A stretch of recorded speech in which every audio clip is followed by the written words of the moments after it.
Bonjour, voici une nouvelle vidéo sur le bon fonctionnement de notre organisme et le rôle que nous avons à jouer. J'ai souhaité aujourd'hui aborder un sujet qui touche bien trop de personnes et dont les conséquences peuvent être importantes pour notre bonne santé. Je veux parler du mauvais sommeil. D'abord, c'est quoi le sommeil? Le sommeil est un état naturel et régulier où nous nous déconnectons du monde extérieur pour nous reposer. Notre organisme met au repos la structure de notre corps, comme nos muscles et les autres éléments qui nous permettent de bouger, pour se focaliser vers l'intérieur de notre corps. Le corps usant moins d'énergie, l'organisme peut le concentrer en renforçant son activité pour entretenir les différentes parties de notre corps, soigner les infections et réparer les tissus endommagés. Le sommeil est donc une fonction vitale pour notre corps comme pour notre cerveau, qui durant cette période intègre les informations reçues de la journée et favorise une meilleure mémorisation. Nous avons plusieurs niveaux de sommeil. Tout commence par le sommeil lent. Il correspond à l'endormissement. Il est léger et l'activité du cerveau se ralentit peu à peu. Mais à ce stade, nous pouvons être réveillés par le moindre bruit. C'est pour ça qu'il faut veiller à ce que l'environnement de la chambre ne soit pas perturbé par des bruits ou des lumières. Plus l'activité cérébrale est ralentie, plus nous nous enfonçons dans un état où il devient difficile de nous réveiller. Nous passons par un sommeil lent profond pour arriver au sommeil profond, appelé sommeil paradoxal. Et enfin, nous revenons au sommeil lent. Le cycle sommeil lent à sommeil paradoxal dure environ 90 minutes. Notre sommeil sera composé de 3 à 5 de ces cycles qui se succéderont durant l'ensemble de notre sommeil. Entre chaque cycle, nous nous réveillons un bref instant, sans que nous en ayons le souvenir le lendemain matin. Cet éveil entre les cycles est normal. Mais comment passe-t-on de l'éveil au sommeil? Il y a différentes raisons qui nous transportent vers le sommeil. Elles peuvent être liées à notre environnement ou à notre personnalité propre. Mais il est important de connaître les signes qui nous préviennent que le sommeil arrive. Les bâillements successifs et les yeux qui piquent sont des messages envoyés par notre corps pour nous prévenir que l'heure de dormir est là. Le sommeil est causé par l'arrêt de sécrétion d'histamine, qui sont des neurotransmetteurs se trouvant principalement dans le cerveau, dans une partie appelée l'hypothalamus postérieur. Lorsque cette partie ne libère plus d'histamine, notre éveil diminue et nous entraîne vers le sommeil progressivement. Ce changement est différent suivant les personnes. En effet, nous fonctionnons suivant 2 processus de l'organisme. Le premier est le rythme circadien. Il représente notre horloge biologique intérieure. Cette horloge est influencée par plusieurs facteurs, comme la lumière, la chaleur, le bruit, l'activité sportive et le repas.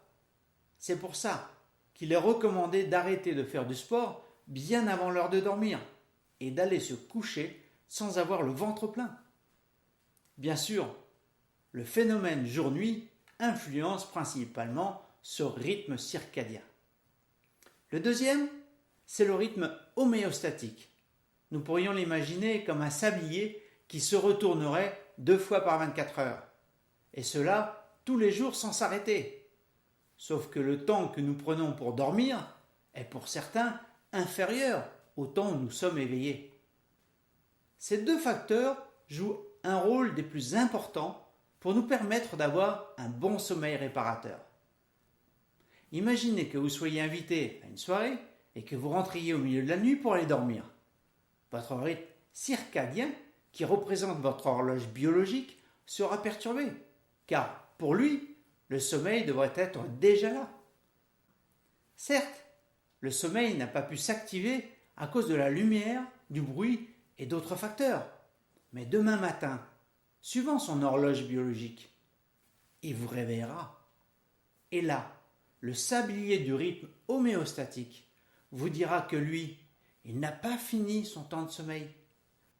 Résultat, vos deux rythmes ne sont plus en harmonie et vous ressentez une grosse fatigue sur vous, qui, suivant votre âge ou votre état de santé, pourrait mettre plusieurs jours avant de retrouver une bonne harmonie. Il est possible de réduire son temps de sommeil, mais pas son besoin de dormir. Une chose est sûre, c'est que nous n'avons pas tous le même rythme de sommeil. Certains sont du matin, les couches tôt, les lèvent tôt, que nous appelons matinales. Et d'autres du soir, les couches tard et lèvent tard, appelés aussi par les spécialistes de sommeil vespérales. Les personnes que nous appelons du soir sont avantagées, car elles ont la capacité de pouvoir dormir la journée. Elles n'ont pas cette horloge biologique et s'adaptent facilement à la situation pour dormir paisiblement. Leur sommeil reste réparateur, peu importe l'heure à laquelle elles dorment, car elles fonctionnent sur le rythme homéostatique, la durée du sommeil. Ce sont des personnes qui ont la faculté de supporter plus facilement les décalages horaires. Elles auront plus de facilité à s'adapter au travail de nuit, comme restaurateurs, musiciens, médecins ou infirmiers, car leur sommeil de jour est efficace et réparateur. En revanche, ils auront bien du mal à s'adapter à des activités matinales, car ils auront des difficultés à s'endormir s'ils doivent se coucher tôt. Pour les personnes dites du matin, leur rythme est basé sur l'horloge biologique, qui est très bien réglée. Ce qui veut dire que même s'ils n'ont pas dormi le temps nécessaire pour être en forme, elles seront de toute façon réveillées à l'heure habituelle. Elles peuvent rester au lit encore quelques heures, mais leur organisme est incapable de se reposer le jour. Le sommeil ne sera pas du tout réparateur et la fatigue se fera bien sentir toute la journée. Il leur est nécessaire de suivre leur horloge biologique si elles veulent être en forme chaque jour. L'heure du coucher est des plus importantes pour elles. Il faut dire aussi qu'avec cette horloge biologique, les personnes qui vivent au rythme circadien ont de grandes difficultés pour s'adapter au travail de nuit. Maintenant, vous comprenez pourquoi il est important de bien se connaître et de définir si nous sommes du matin ou du soir, pour nous permettre d'être en forme et plein d'énergie chaque jour. Nous devons prendre en compte ce facteur et adapter notre vie en conséquence, dans notre vie personnelle comme dans notre vie professionnelle. Mais d'où vient cette différence entre nous ? Eh bien, c'est simple. Les personnes dont l'organisme fonctionne avec l'horloge biologique du rythme circadien produisent plus. Eh bien, c'est simple. Les personnes dont l'organisme fonctionne avec l'horloge biologique du rythme circadien produisent plus de mélatonine. Il faut savoir que lorsque la lumière du jour diminue, les glandes pinéales qui se trouvent dans le cerveau commencent à sécréter de la mélatonine, stimulée par l'obscurité. Cette hormone naturelle prépare l'organisme au repos et au sommeil, d'où son nom, hormone du sommeil.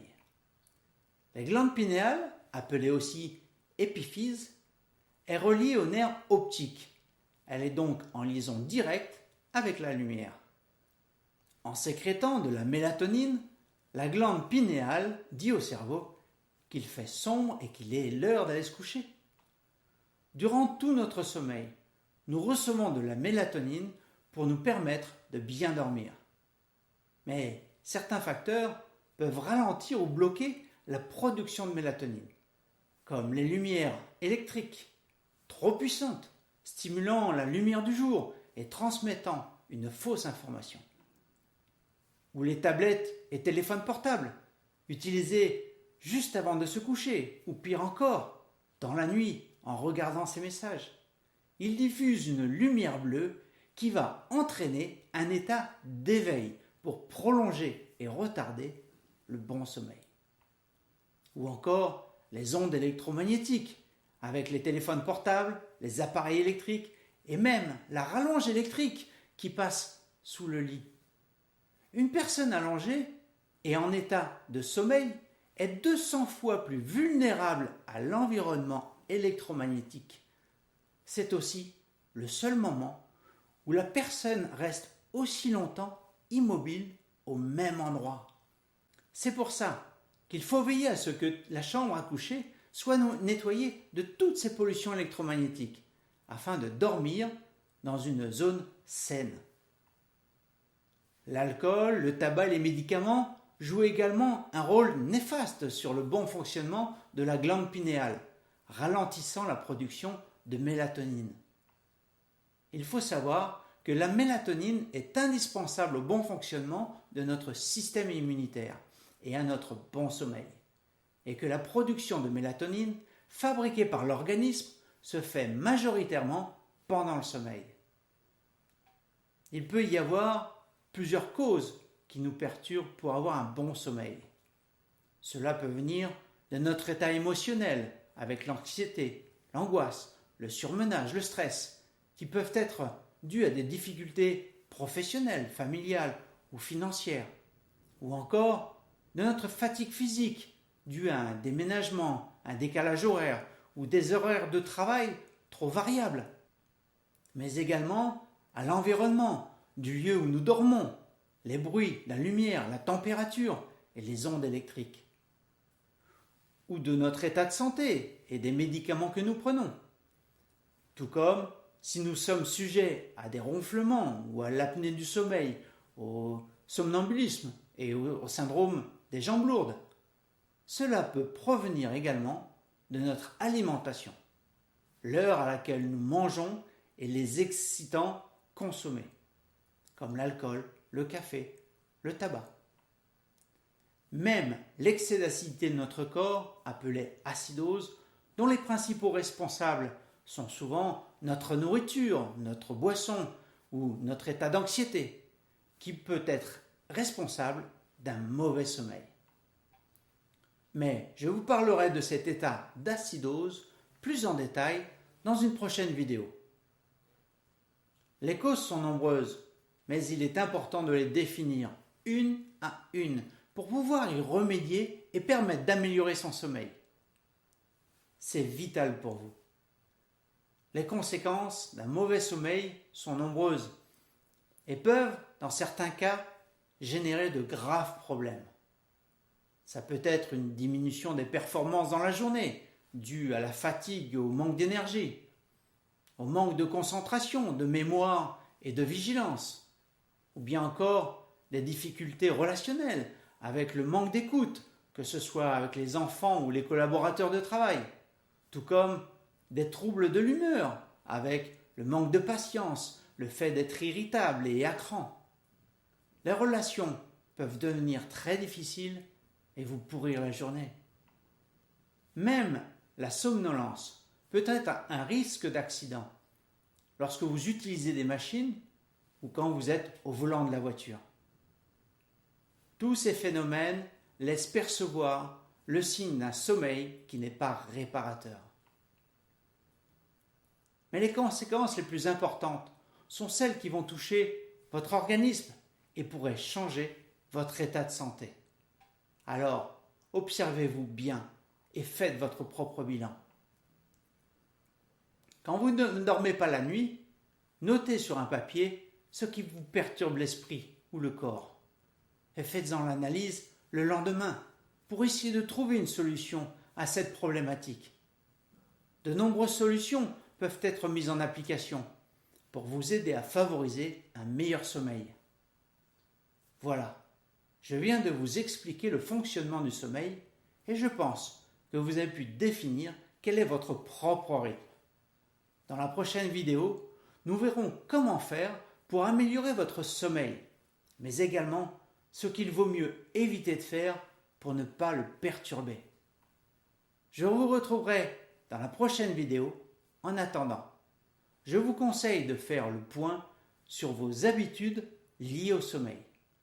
Notez sur un papier tout ce qui, d'après vous, pourrait perturber votre bon sommeil et les habitudes qui pourraient être liées à ce phénomène.